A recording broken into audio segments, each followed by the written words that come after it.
అర్జెంట్గా 25 లక్షలు కావాలరా. Thank you.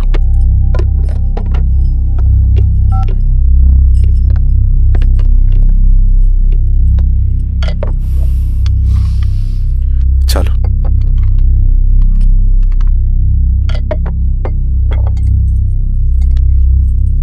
చాలు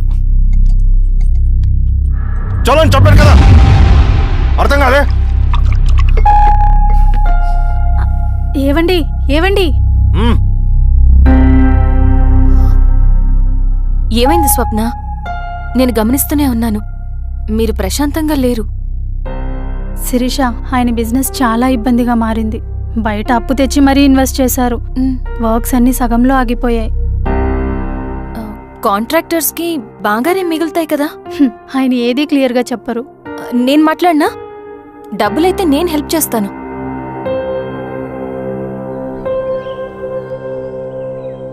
అన్నయ్య, చెప్పమ్మా.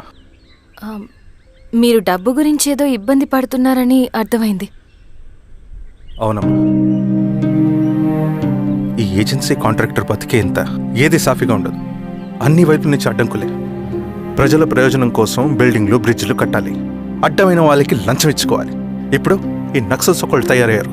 నా బ్రతుక్కి పని పూర్తయ్యేదాకా ఫండ్స్ లిస్ట్ చేయరు, వీళ్ళేమో పని చేయనివ్వరు. ఏం చేయాలో అర్థం కావట్లేదు. నక్సల్సా? నక్సల్స్కి ఏంటి సంబంధం? అదే కదా సమస్య. బయట ప్రజల కోసం మేము ఉన్నామంటారు, లోపల ఎక్స్ట్రాక్షన్కి అలవాటు పడ్డారు. ఎవరు కరెక్ట్గా లేరమ్మా. ఎక్కడి వాళ్ళన్నయ్య? పినపాకం మండలం నక్సల్స్ 25 లక్షలు అడిగారు.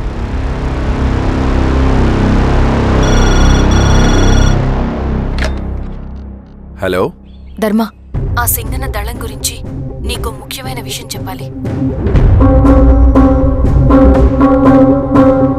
సరే, ఓకే, బాయ్. నీతో పర్సనల్గా మాట్లాడాలి. బయటకెళ్ళు. చెప్పు. అన్నయ్య చనిపోయిన తర్వాత ఎలక్షన్స్ లో పోటీ చేసిన నన్ను సింగన్న దళం కిడ్నాప్ చేశారు. కానీ అక్కడ ఒక వ్యక్తిని చూశాను. ఆ వ్యక్తినే అన్నయ్య చనిపోయే ముందు తన దగ్గర డబ్బులు తీసుకోవడం గమనించాను. ఆ క్షణమే సింగన్న దళంపై నాకు అనుమానం వచ్చింది. I'll take care.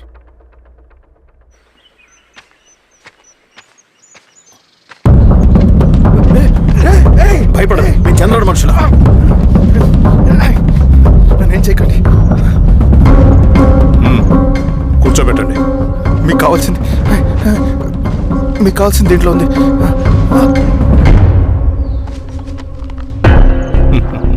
కాంట్రాక్టర్ డబ్బులు కదా, కొత్తగా ఉన్నాయి.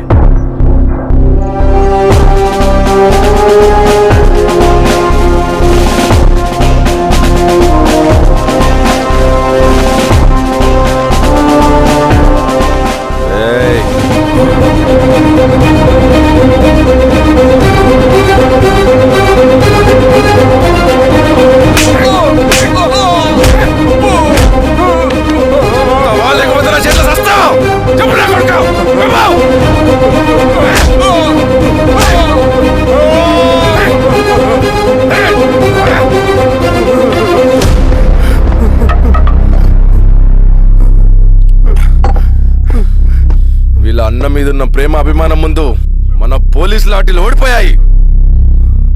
చంద్రన్ ఎన్కౌంటర్ ఎలాగూ పోతాడు.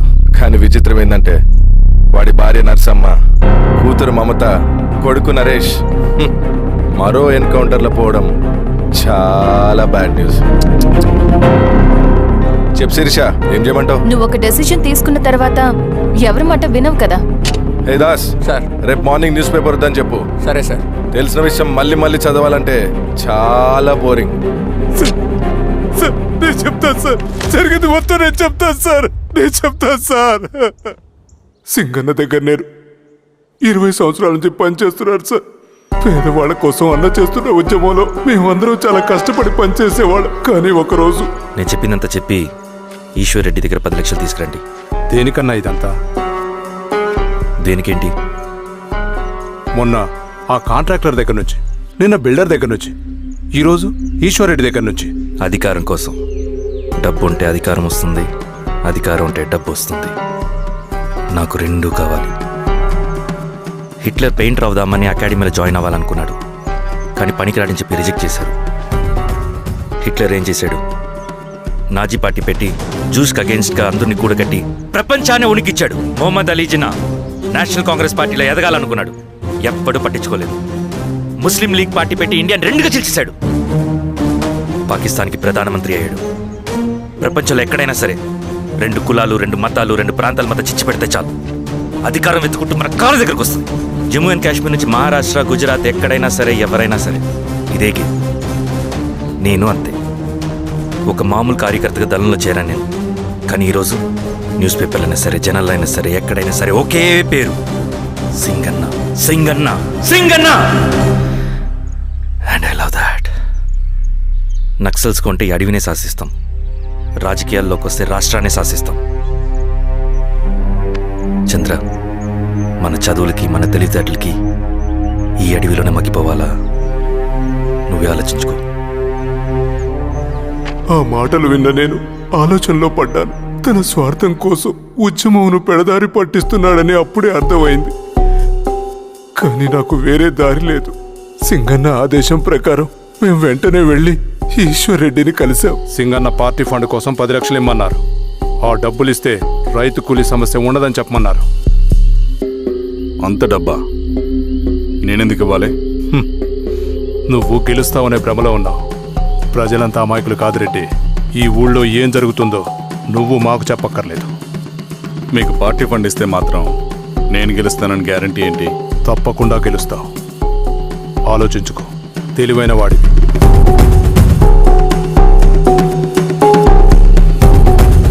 సరే,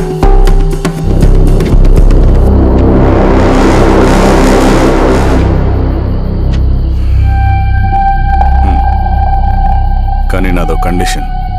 నేను సింగన్ని పర్సనల్గా కలవాలి. చూస్తా, కానీ ఒక విషయం, ఈ మ్యాటర్ బయటికి రాకూడదు. జాగ్రత్త. సింగన్న స్ట్రాటజీ ప్రకారం మాకు ఈశ్వర్ రెడ్డి దగ్గర నుంచి డబ్బులు వచ్చాయి. అప్పుడు నరసింహుల్ని పిలిపించి, నువ్వు ఎలక్షన్ నుంచి విత్డ్రా అవ్వాలి నరసింహులు. విత్డ్రానా? 30 సంవత్సరాల తర్వాత వచ్చిన అవకాశం అన్నా ఇది. గెలిచే ఎన్నికల్లోంచి తప్పుకోమంటారేంటి? ఎందుకన్నా? నిన్ను ఈ ఎలక్షన్లో నిలబెట్టింది కమిటీయే, విత్డ్రా చేయమనేది కమిటీయే. సెంట్రల్ కమిటీ ఏం డిసైడ్ చేసినా అది మనం ఫాలో అవ్వాలి. మనకి వేరే ఆప్షన్ లేదు.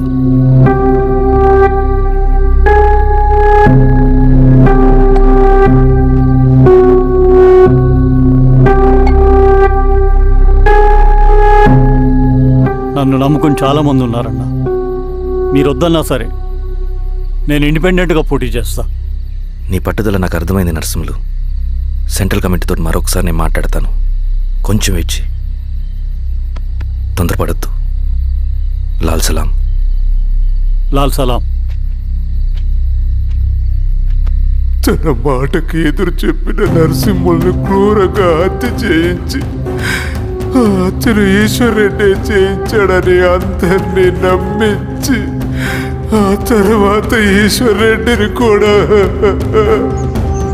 ఏంటి ఈశ్వర్ రెడ్డి గారు, కలుద్దామనుకున్నాం కానీ ఇలా కలుస్తామనుకోలేదు. ఏంటంత కోపం? ప్రజానాయకుడు నరసింహులు చంపినందుకు నీకు మరణదండనే. ఇంతకీ నన్ను ఎందుకు కలుద్దామనుకున్నావు? నర్సన్ చావుకి నాకు ఏ సంబంధం లేదు. నిన్ను కలిసి ఊరు సమస్యలు, ప్రజా సమస్యలు పరిష్కరించు. అడవికి సింహం రాజు, అడవైనా ఊరైనా ఈ సింగన్నే రాజు.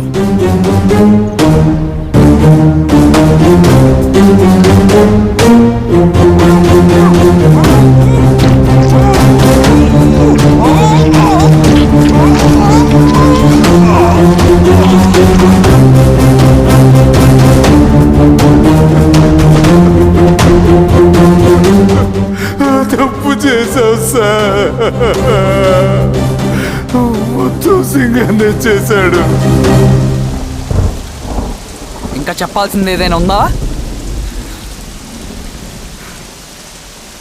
శిరీష ఆ రోజే చెప్పిందన్నా. ఇన్నాళ్ళ పోరాటంలో ఏం జరిగిందన్నా? ఏమీ లేదు. శిరీష వల్ల వాళ్ళ ఊర్లో రైతులకు భూములు వచ్చాయన్నా. నీ వల్ల చాగి అన్యాయంగా గొంతు కోసుకున్నాడన్నా. నరసింహులు, ఈశ్వర్ రెడ్డి, ఇంకెందరో అమాయకులు నీ అధికార దాహం వల్ల బలైపోయారు.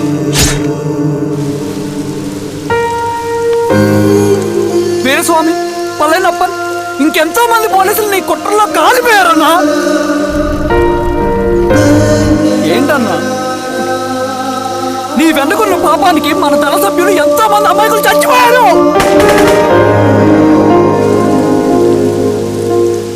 ఆ జనాలు అమాయకులన్నా. నువ్వు మాటలు చెప్పి రెచ్చగొడితే నువ్వేదో సమాజాన్ని ఉద్ధరిస్తావని నీ వెనుకున్నారు.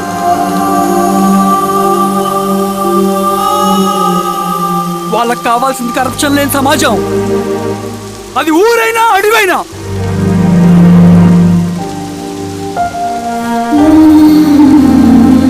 దేవతలాంటి అమ్మాయి అన్న బతికినంతకాలం అందరి జీవితాన్ని బాగు చేసిందన్న.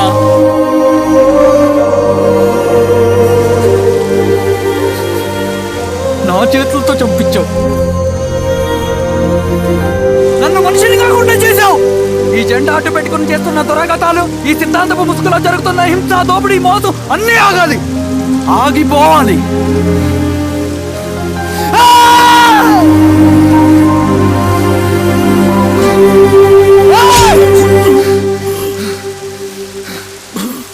నువ్వు చెప్పిన సమాజం స్థాపితం కావాలంటే నువ్వు సమాధి కావచ్చు.